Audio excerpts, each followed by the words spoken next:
Green economy form, world green economy. आज का संदर्भ में जो नई अर्थव्यवस्था चल रही है वो कौन सी चल रही है भाई? आज के संदर्भ में तीन ही चीज चल रही है। पहला नंबर चल रही है ग्रीन इकोनॉमी। पहला नंबर ग्रीन इकोनॉमी की, ग्रीन इकोनॉमी का मतलब है कि हरित अर्थव्यवस्था। कौन सी? हरित, पर्यावरणीय कारकों के अनुकूल जो अर्थव्यवस्था है वो कौन सी होगी? हरित अर्थव्यवस्था। समझ गए? हरित अर्थव्यवस्था। दूसरी आजकल चल रही है एआई। कौन सी? एआई, आर्टिफिशियल इंटेलिजेंस चल रहा है। समझ गए? तो आर्टिफिशियल, तो स्वाभाविक बात है इन पे कोई न कोई क्वेश्चन आपका आना है। तो अभी आपका हरित इकोनॉमी आपका कौन सा? पहला नंबर तो आपको ये वर्ल्ड ग्रीन इकोनॉमी फॉर्म का कहां पर हो रहा है? दुबई में। कहां पर हो रहा है? दुबई। वर्ल्ड इकोनॉमी फॉर्म में हरित इकोनॉमी सबसे पहले जानिए, इसको मापने का आधार है हरित लेखांकन। कौन सा?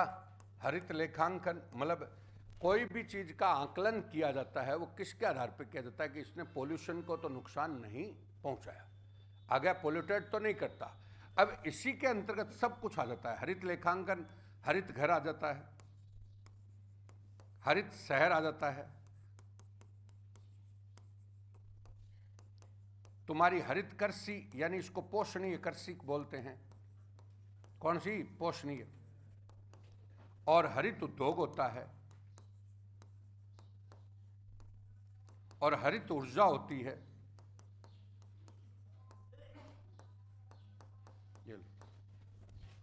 ये सारा इसमें है। अब आप इसको देखो तो सारी दुनिया ये है। इन दिनों तो यही चल रहा है सब कुछ। तो हरित ऊर्जा हो गई।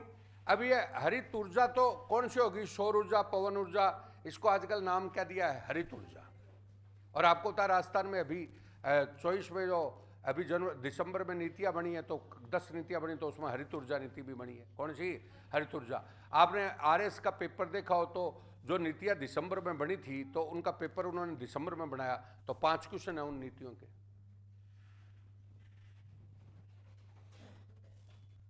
अब बोलो, हरित ऊर्जा हो गई। हरित ऊर्जा से आपका टॉपिक कौन सा बन गया? हरित ऊर्जा नीति। अभी आई है 2024 में। समझ गए क्या मेरी बात? हरित ऊर्जा नीति आ गई, नहीं आई? अब हरित ऊर्जा होगी और इसी में आएगा हरित ईंधन।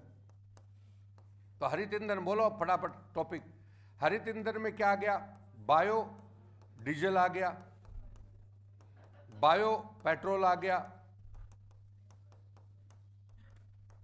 और ईवी आ गई, सीएनजी आ गई, और ईवी आ गई। अब तुम खुद देख लो, ईवी पे रोजाना बात आ रही है, बायो पेट्रोल पे बात आ रही है, बायो डीजल पे बात आ रही है। बायो डीजल में जेट्रोफा रतनजोत आ गया, बायो पेट्रोल में एथेनॉल आ गया, एथेनॉल कितना मिला रहे हैं, कितना पेट्रोल में है, एथेनॉल पॉलिसी, सारी की सारी बायो फ्यूल नीति आ गई। इसमें आपकी कौन सी आ गई? सौर, पवन, ये सब आ गया, ये आ गया। हरित उद्योग आपका पहला हरित उद्योग राजस्थान का कौन सा है? राजस्थान का पहला हरित उद्योग है हीरो मोटोकॉर्प। हीरो मोटोकॉर्प ये कहां पर है? निमराना। और पोषणीय कृषि में तुम्हारी जैविक कृषि आ गई। ये सब कुछ है। अब इनको सबको मिला के देखो तो पूरा यही तो दुनिया है। और जानता ही नहीं तो अरबा में तुम फर्स्ट ग्रेड के स्टूडेंट हो, कोई छोटे मोटे थोड़ी हो। देखिए हिस्ट्री शुरू हो रही है और सिलेबस भी आपको बता दूं, बाकायदा आपका पहला सिलेबस है जो पॉइंट एक बार सुन लीजिए। पॉइंट में पहला दे रखा है कि भाई गुप्त काल एवं मुगल काल की literature, architecture and culture activities. साफ सुथरे शब्दों में दे रखा है। लिटरेचर को, आर्किटेक्चर मतलब स्थापत्य कला, और संस्कृति वगैरह दे रखी है। चित्रकला वगैरह ये दे रखी है। ठीक है, तो कहने का तात्पर्य और कुछ भी नहीं दे रखा कि इन्होंने किसको युद्ध लड़ा, किसको मारा, किसको लेन देन, कुछ नहीं है। तो बाबर ने, तो हमने क्या बोला, ध्यान दीजिएगा, मुगल काल का साहित्य, मुगल काल का साहित्य, संस्कृति और स्थापत्य कला, ये सिलेबस में दे रखा है। मुगल काल और कौन सा? गुप्त काल। मुगल काल और कौन सा? गुप्त काल का दे रखा है। तो देखिएगा, बाबर ने अपनी दिनचर्या की पुस्तक तुर्की भाषा में लिखी, तुर्की भाषा में लिखी। ठीक है, और जिसका नाम था बाबरनामा, तुझके बाबरी। कौन सा? और इसका फारसी में जो अनुवाद किया वो अब्दुल रहीम खान खाना ने किया, अब्दुल रहीम खान खाना। अब बताए, फारसी भाषा है वो मुगलों की प्रशासनिक लैंग्वेज थी, और फारसी में अनुवाद जो है, अनुवाद साहित्य का, वो अकबर के समय ज़्यादा हुआ, और अकबर ने फेजी को नियुक्त किया अनुवाद विभाग के लिए। फेजी के नेतृत्व में कौन सा विभाग बनाया? अनुवाद विभाग। और फिर फेजी ने खुद ने आपका कौन सा महाभारत का अनुवाद किया। महाभारत का अनुवाद कौन सा? रजबनामा। रजबनामा हो गया। और इसके अलावा फेजी ने आपका लीलावती, गणित की किताब कौन सी है? लीलावती। भास्कर सेकंड की गणित की किताब लीलावती का फारसी में क्या किया? अनुवाद। बाद में फेजी का साथी कौन था? अबुल फजल, सॉरी अल बदायूनी। कौन था? अल बदायूनी। इसने रामायण का अनुवाद किया। किसका अनुवाद किया? रामायण। रामायण का अनुवाद किसने किया? अल बदायूनी। समझे? बदायूनी ने अनुवाद किया रामायण का। बोलो क्लियर है क्या? बाद में तुम्हारा कौन सा? अबुल फजल। अबुल फजल ने पंचतंत्र की कहानियों का अनुवाद किया। पंचतंत्र, विष्णु शर्मा की पंचतंत्र की कहानियों का क्या किया? अनुवाद। और पंचतंत्र की कहानियों में ही अबुल फजल ने कलीला दमना, मूला दो प्याजा, उनका भी अनुवाद किया। यह फिर आपको बताया दूसरा अकबर कौन आया? शाहजहां का बेटा कौन था? बुद्धिमान है, दारा सिको। कौन सा? दारा सिको। दारा सिको को द्वितीय अकबर बोलते हैं। द्वितीय क्या बोलते हैं? अकबर। इन्होंने उपनिषद और वेद, गीता, इनका अनुवाद करवाया। यह अब ले लिटरेचर यही तो है। क्या होता है लिटरेचर? ये लो, क्लियर है क्या? इस टाइप से आपको मैंने क्या बोला, कुछ तुम्हारे को आ रहा है, अब जो बता रहा हूं, कुछ मैं बता रहा हूं, कुछ आप घर पे जाके इस पे और जोड़ो तो काम हो जाएगा। क्या बाकी बचता है इन्होंने? अब आया बाबर। बाबर का किताब होगी साहित्य, बाबर की साहित्य। अब बाबर का साहित्य का जो शैली थी वो मूबियान।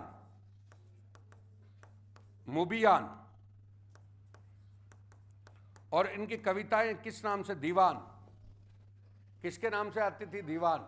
तो दीवान कविताएं होगी, मूबियान शैली होगी, और ये बाबरनामा हो गया, ये साहित्य के परिप्रेक्ष में हो गया। समझ गए? आगे क्या बोलो? तो ये टोटल आपकी बात है, और वो अकबर का आपको बता ही दिया। अब उसके बाद इसका बाबर का बेटा कौन था? हुमायूं।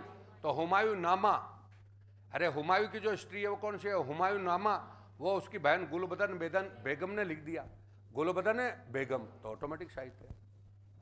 इजी गोइंग पढ़ो, ऐसा नहीं वो वहां पे आ गया चीजों को। तुम्हारे को कुछ नहीं मरवा रहा, तुम्हारे को एक चीज मरवा रही है, वह है घमंड, थोता, बस, और कुछ नहीं मरवा रहा। ज्ञानी कौन है? जो स्वयं को अज्ञानी माने। और अज्ञानी कौन है? जो स्वयं को ज्ञानी माने।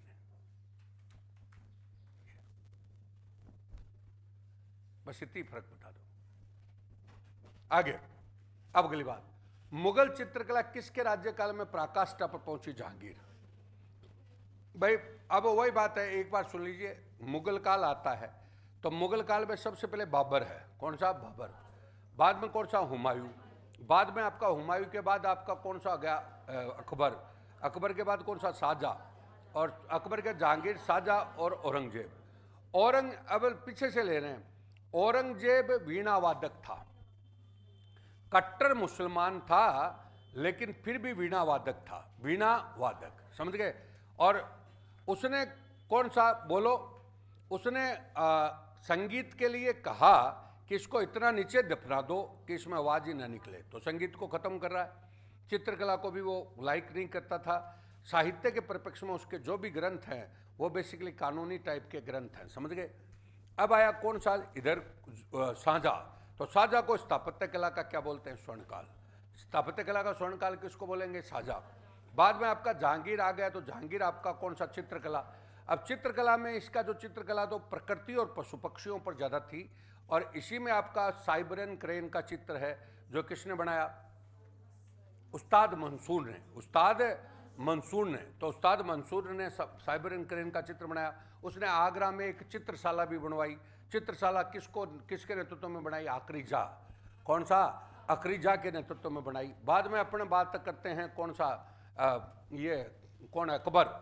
अकबर को बेसिकली साहित्य का, कौन सा?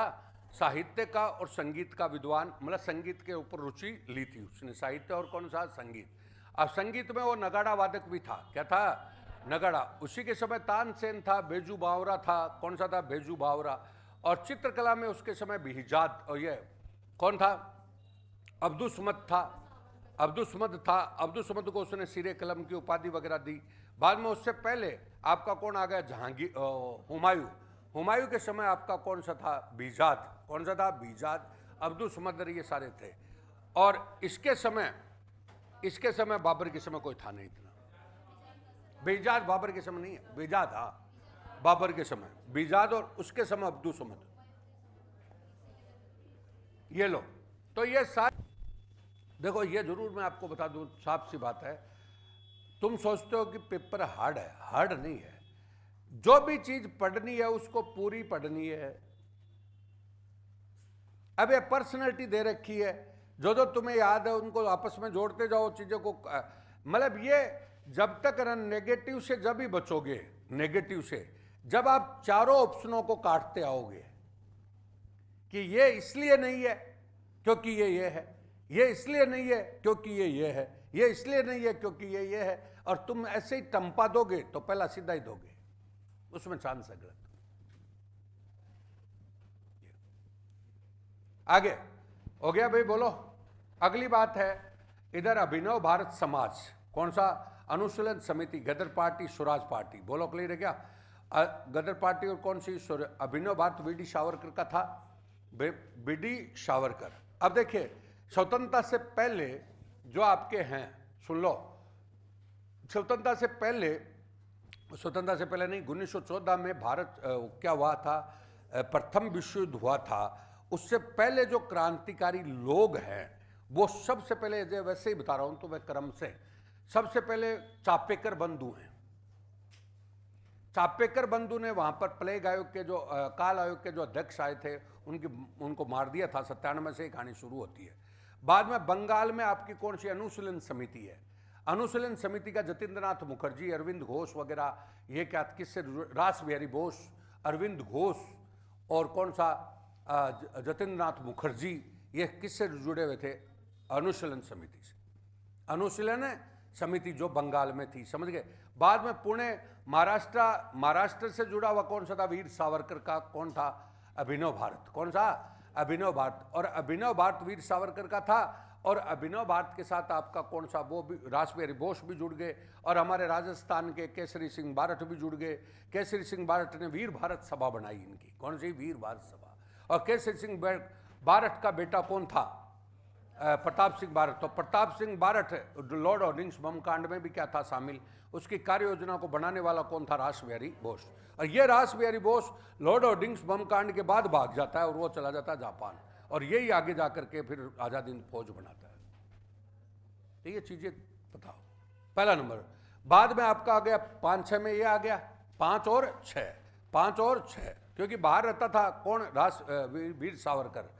अरे वीर सावरकर बाहर थे तो बाहर पहले पार्टी बनाई। कौन सा? कहाँ पर रहते थे? इंडिया हाउस कहाँ पर था? लंदन में। तो लंदन में रहकर को पढ़ाई रिसर्च के लिए गए हुए थे, तो वहाँ पर रहकर बाद में उन्होंने महाराष्ट्र में, तो 5 और 6 दो टाइम पर मिलता है। बोलो, क्लियर है क्या? बाद में आपका पता है कि पायली, वो वहाँ पे पायल 2 बार इनको मौत सजा सुनाएगी। अभी इन दिनों करंट में भी चर्चा में था ये। बोलो कैसे? मोदी अभी फ्रांस गए थे, तो वो जो स्थान पे गए थे वहां से फरार हुए थे। ये आ गया। और वो कनाडा सरकार ने फिर उनको ब्रिटिश गवर्नमेंट को नहीं सौंपा था। वीर सावरकर हो गया। अगली बात आपका कौन सा? गदर पार्टी सैन फ्रांसिस्को, लाला हरदयाल। तो ये सारी वही चीज है।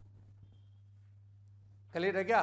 ये 1914 से पहले क्या? अब मैं बोलिए है तो मैंने क्या बोला अंग्रेजों ने आधुनिक नक्षत्र किसको कहा? राजा राममोहन राय। अब देखिए, स्वामी विवेकानंद को सुभाष चंद्र बोस ने स्वतंत्रता संग्राम का आध्यात्मिक पिता, स्वतंत्रता संग्राम का आध्यात्मिक पिता, स्वतंत्रता संग्राम का कौन सा कहा है? आध्यात्मिक पिता।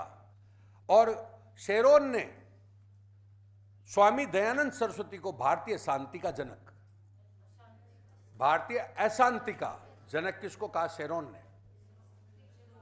शेरोन है वो। और इधर आपका राजा राममोहन राय है ही। राजा राममोहन राय को स्वामी विवेकानंद, उसने कौन है ये अपना सुभाष चंद्र बोस, उसने युगदूत भी कहा है। कौन सा कहा है? युगदूत। तो ये सब चीजें आपकी याद, ये टोटल आगे। तो ये पूरा बता सकते हो आधुनिक नक्षत्र। साइमन कमीशन के विरोध प्रदर्शन के दौरान लाहौर में पुलिस लाठीचार्ज में घायल हुए नेता कौन थे? तो वो आ गया Lala Lajpat Rai. Simon commission basically 1919 के अधिनियम के द्वैध शासन की जांच करने आया था, और हमारे यहाँ पे 2 बार आया। उसमें कोई हमारे इंडियंस समीक्षा के लिए नहीं थे, तब हमने विरोध किया। लाहौर में इसका विरोध कर रहा था, वो कौन कर रहा था? लाला लाजपत राय। तब वहाँ पर लाठीचार्ज में, सॉन्डर्स के जो लाठीचार्ज में वो मारे गए, तब उन्होंने कहा मेरी एक लाठी का जवाब तुम्हारे इसके लिए ताबूत साबित होगा, और कील का ताबूत जो भी है। और उसके बाद उसको सॉन्डर, इनके शिष्य थे, कौन थे? जो चंद्रशेखर हो, चाहे भगत सिंह हो, चाहे राजगुरु हो, ये सब है, इन्होंने उनका बदला लिया। और 1 महीने बाद सॉन्डर्स को क्या कर दिया? मार दिया। और वहाँ में सॉन्डर्स हत्याकांड में ही इनको दोषी ठहराया गया और उनको फांसी दी गई। मेरा रंग दे बसंती चोला गुप्त स्थापत्य का सर्वोत्कृष्ट मंदिर है, तो कौन सा? देवगढ़। कौन सा? देवगढ़ का देवगढ़ का दशावतार मंदिर, जिसमें सबसे पहले शिखर का प्रयोग हुआ। सबसे पहले शिखर का प्रयोग, 10 अवतार जो विष्णु के अवतार हैं, तो वो विष्णु की मूर्ति है। भितरगांव का मंदिर है जिसमें ईंट का प्रयोग हुआ। कौन सा है? ईंट का। भूमरा शिव मंदिर है, तिगवा विष्णु मंदिर है। ये भी आपको वैसे भी क्वेश्चन पूछता है। अब सुन लो, इसको कैसे बनाना है, इसको ऐसे भी बनाना, कौन सा कहाँ पर है, फिर वो कौन सा किसका है, पार्वती का है, लक्ष्मण का है, किसका मंदिर है, ये भी पूछता है। ये अलग अलग मंदिर है, कोई सा लक्ष्मण का, कोई सा पार्वती का, सब के सब अलग अलग मंदिर है। समझ गए क्या? तो इन सब चीज़ों को भी आपको देखना है, ध्यान दीजिएगा, क्योंकि कोई चीज़ को छोड़ो मत उसको उस हिसाब से। भूमरा मंदिर है, देखिए पार्वती का मंदिर नचना का है। नाचना बुंदेलखंड एमपी में जो पार्वती का मंदिर है। दशावतार मंदिर तो विष्णु का हो ही गया। और तिगवा मंदिर जबलपुर में है। और भितरगांव का मंदिर शायद उसका लक्ष्मण का है। किसका? लक्ष्मण का। बोध गया का बिहार में है ही। और भूमरा शिव मंदिर नागौर में है। और अपने यहाँ पे एक मुकुंदरा शिव मंदिर भी है। ये मुकुंदरा कोटा वाला भी किसका है? गुप्तों का ही है। अब वो क्वेश्चन ऐसे भी देता है, सुन लो, कि 3 टाइप के क्वेश्चन होंगे ये। 1 टाइप होगा कहाँ पर है, 2 टाइप होगा किसका है, 3 टाइप होगा कौन सा गुप्त काल का नहीं है, और चौथा उसमें विशिष्ट बात होगी, वो होगा। एक ही क्वेश्चन मतलब 4-5 टाइप के बन सकते हैं। ये लो।